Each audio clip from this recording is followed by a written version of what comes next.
ಅಖಿಲ ಕರ್ನಾಟಕ ರೈತ ಸಂಘ ಅದ್ದೂರಿ ಉದ್ಘಾಟನೆ, ಬೃಹತ್ ಟ್ರ್ಯಾಕ್ಟರ್ ಮೆರವಣಿಗೆ.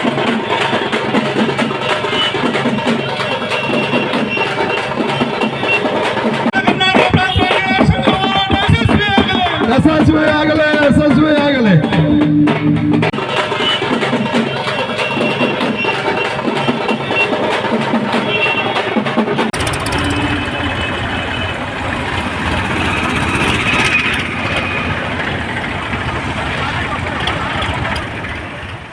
ನಾವು ಪ್ರತಿಯೊಬ್ಬರು ಸಹ ಅಂಗಡಿಗೆ ಹೋದರೆ ಅದರ ಬೆಲೆ ಇಂತಿಷ್ಟು ಅಂತ ಮುದ್ರಿತವಾಗಿರುತ್ತೆ. ಆದರೆ ಹಗಲು ರಾತ್ರಿ ಅಂದೇ ಬೆವರು ಸುರಿಸಿ ರೈತರು ಬೆಳೆದ ಬೆಳೆಗೆ ಬೆಲೆ ನಿಗದಿ ಮಾಡಲು ಯಾವುದೇ ಸರ್ಕಾರಗಳು ಕೆಲಸ ಮಾಡ್ತಿಲ್ಲ ಅಂತ ಮಾಜಿ ಸಚಿವ ಹಾಗೂ ವಿಧಾನಸಭಾ ಸ್ಪೀಕರ್ ರಮೇಶ್ ಕುಮಾರ್ ತಿಳಿಸಿದ್ದಾರೆ.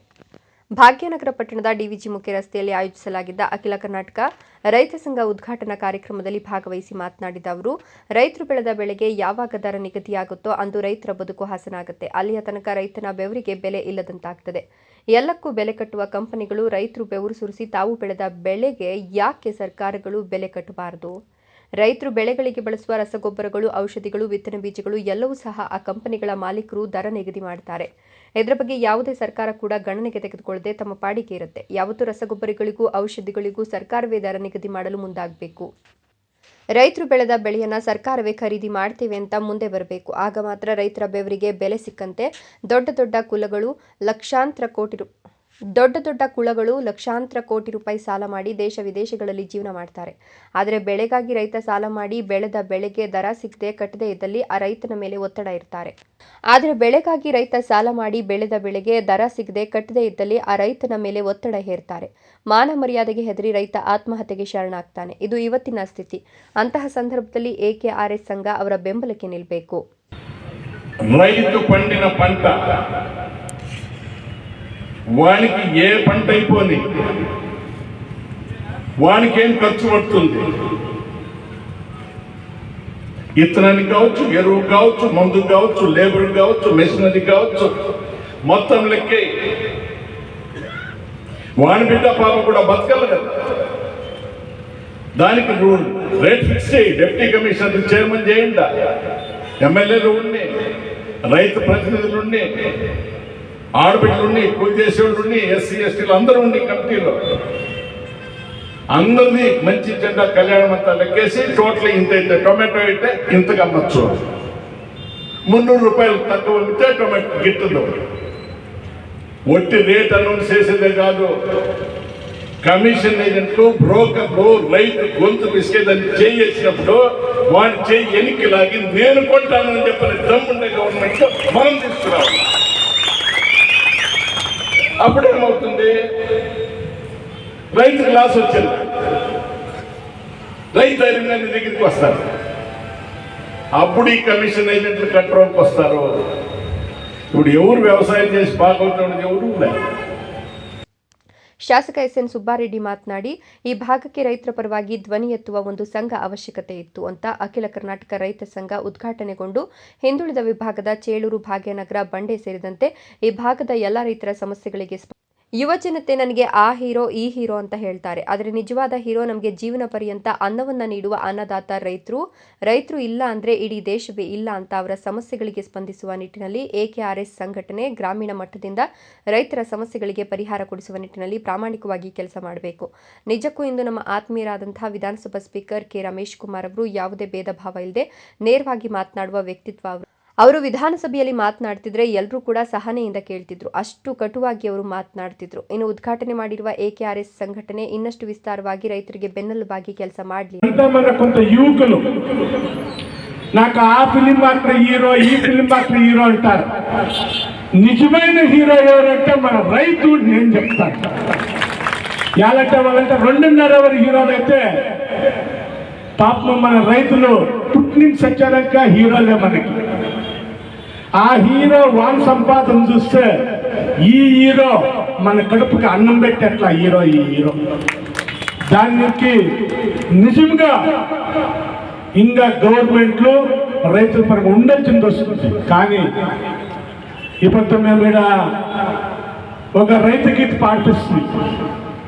దాంట్లో చూస్తే రైతుకి ఎంతోగా గౌరవిస్తాం, కానీ నిజ జీవంలో ఇస్తాం.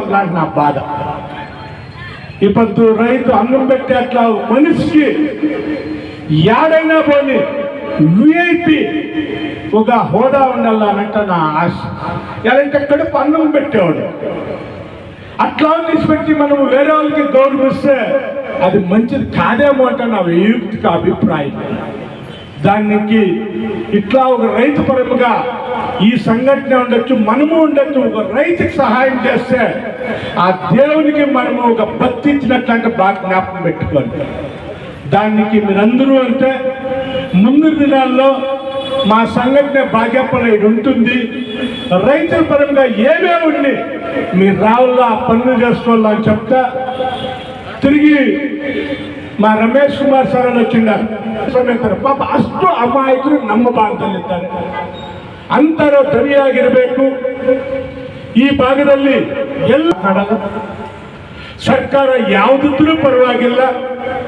ನನ್ನ ವಿನಂತಿ, ಎಲ್ಲೇ ರೈತರಿಗೆ ತೊಂದರೆ ಆದರೂ ಈ ಸಂಘಟನೆ ಮುಂದೆ ನಿಂತ್ಕೊಳ್ಬೇಕು, ಪಾಪ ಅವರ ಕಷ್ಟ ಕಾರ್ಯ ತೀರಿಸಬೇಕು ಅಂತ ನಿಮ್ಮಲ್ಲಿ ನಾನು ಮನವಿ ಮಾಡ್ತೀನಿ.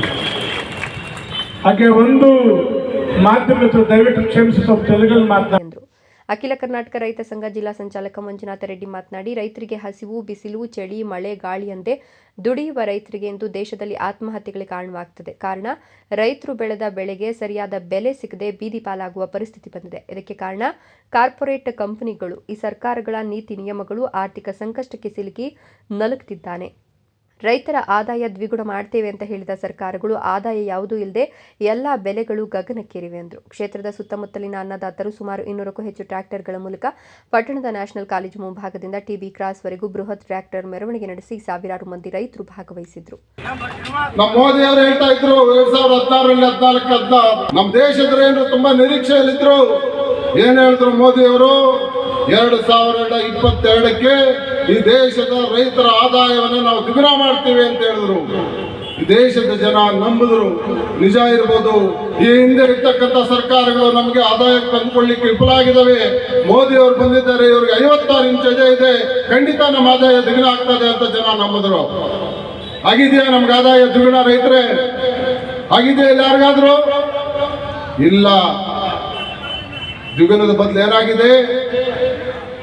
ಖರ್ಚು ದ್ವಿಗುಣ ದುಪ್ಪಟ್ಟಾಗಿದೆ, 3 ಪಟ್ಟಾಗಿದೆ, ಆದಾಯ ಕೋತಾಗಿದೆ. ಈ ಅಂಕಿ ಸಂಖ್ಯೆಗಳನ್ನ ಮೋದಿ ಸರ್ಕಾರವೇ, ಕೇಂದ್ರ ಸರ್ಕಾರವೇ ಇವತ್ತು ಹೇಳ್ತಾ ಇದೆ. ರೈತರ ಆದಾಯ ಇವತ್ತು ಕೋತ ಆಗ್ತಾ ಇದೆ. ಮತ್ತೆ ಈಗ ಹೇಳ್ತಾ ಇದ್ದಾರೆ ಅವರು, ಇಲ್ಲ 2040ಕ್ಕೆ ಕಾಯಿರಿ, 2040ಕ್ಕೆ ಕಾದ್ರೆ ನಿಮ್ಗೆ ಅಮೃತ ಕಾಲ ಬರ್ತದೆ ಅಂತ ಹೇಳ್ತಾ ಇದ್ದಾರೆ. 2040 ತನಕ ನಾವು ಕಾಯ್ಬೇಕಂತೆ. 2022 ಆಯ್ತು, 2040 ತನಕ ನಾವು ಕಾಯಿದ್ರೆ ದೇಶದಲ್ಲಿರ್ತಕ್ಕಂಥ ರೈತರಿಗೆ ಅಮೃತ ಕಾಲ ಬರ್ತಾ ಇದೆ ಅಂತೇಳಿ ಈ ದೇಶಕ್ಕೆ, ರೈತರಿಗೆ, ಈ ದೇಶದ ಕೃಷಿ ರಂಗಕ್ಕೆ ಇವತ್ತು ಈ ಮೋದಿ ಬಿಜೆಪಿ ಸರ್ಕಾರ ಇವತ್ತು ಮೋಸ ಮಾಡ್ತಾ ಇದೆ. ಆದ್ರಿಂದ ನಾವು ಮೋಸ ಮಾಡಿಸ್ಕೊಳ್ಳಿಕ್ಕೆ ದೇಶದ ರೈತರಿಲ್ಲ. ಈ ಚರಿತ್ರೆ ಗೊತ್ತಿರಲಿ ಮೋದಿ ಕೇಂದ್ರ ಸರ್ಕಾರಕ್ಕೆ, ರೈತ ವಿರೋಧಿ ಸರ್ಕಾರಗಳಿಗೆ. ಈ ದೇಶದಲ್ಲಿ ರೈತರು ಯಾವತ್ತು ಬೀದಿಗಿಳಿದಿದ್ದಾರೆ, ರೈತರು ಯಾವತ್ತು ಹೋರಾಟ ಮಾಡಿದ್ದಾರೆ. ಈ ದೇಶದಲ್ಲಿ ರೈತ ಪರವಾದಂತ ಕಾನೂನನ್ನು ಜಾರಿ ಮಾಡಲಿಕ್ಕಾಗಿ, ಈ ದೇಶದಲ್ಲಿ ಬಡವರಿಗೆ ಭೂಮಿ ಬೇಕು ಅಂತ ಹೋರಾಟ ಮಾಡೋದಕ್ಕಾಗಿ, ಈ ದೇಶದಲ್ಲಿ ದೇಶಕ್ಕೋಸ್ಕರ ಸ್ವಾತಂತ್ರ್ಯ ಹೋರಾಟಕ್ಕೋಸ್ಕರ ಕೂಡ ಈ ದೇಶದಲ್ಲಿ ರೈತರು ಸ್ವಾತಂತ್ರ್ಯ ಹೋರಾಟದಲ್ಲಿ ಕೂಡ ಭಾಗವಹಿಸಿದ್ದಾರೆ. ಹಲವಾರು ಚರಿತ್ರೆಯನ್ನು ತಿಳ್ಕೋಬೇಕು. ಈ ದೇಶದಲ್ಲಿ ನಮ್ಮ ಪಕ್ಕದ ರಾಜ್ಯ ತೆಲಂಗಾಣ ಇರಬಹುದು, ಅಲ್ಲಿ ತೆಲಂಗಾಣದಲ್ಲಿ ಸಶಸ್ತ್ರ ಹೋರಾಟದ ಮುಖಾಂತರ ಇವತ್ತು. Jangalahalli Ashwath, power news 1 Chikkaballapur.